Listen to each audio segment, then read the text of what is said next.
പ്രഖ്യാപനം മുതലേ ഏറെ ശ്രദ്ധ നേടുന്ന സിനിമയാണ് നിതീഷ് തിവാരിയുടെ വരാനിരിക്കുന്ന രൺബീർ കപൂർ ചിത്രം രാമായണ. വൻ താരനിര അണിനിരക്കുന്ന ചിത്രത്തിന്റെ ഓരോ അപ്ഡേറ്റുകൾക്കുമായി ആരാധകർ ഏറെ ആകാംക്ഷയോടെയാണ് കാത്തിരിക്കാറുള്ളത്. സിനിമയുടെ ബജറ്റ് 4000 കോടി രൂപയാണെന്ന് കഴിഞ്ഞ ദിവസം നിർമ്മാതാവ് നമിത് മൽഹോത്ര വെളിപ്പെടുത്തിയിരുന്നു.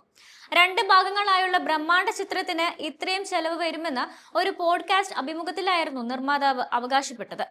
എന്നാൽ ഇപ്പോഴിതാ രാമായണ സിനിമയുടെ ബജറ്റിൽ സംശയം പ്രകടിപ്പിച്ച് രംഗത്തെത്തിയിരിക്കുകയാണ് ചലച്ചിത്ര പ്രവർത്തകർ. 4000 കോടി ബജറ്റ് എന്നത് അവിശ്വസനീയമാണെന്നാണ് സംവിധായകരും നിർമ്മാതാക്കളും ഉൾപ്പെടെയുള്ളവർ അഭിപ്രായപ്പെടുന്നത്. ഒരു സിനിമയ്ക്കായി ഇത്രയും വലിയ നിക്ഷേപം നടത്തിയാൽ അത് തിരിച്ചുപിടിക്കാൻ മാത്രം കഴിവുള്ള ഏത് കമ്പനിയാണ് ഉള്ളതെന്നായിരുന്നു മുൻപ് ബ്രഹ്മാണ്ഡ ചിത്രങ്ങൾ ഒരുക്കിയിട്ടുള്ള ഒരു സംവിധായകന്റെ ചോദ്യം.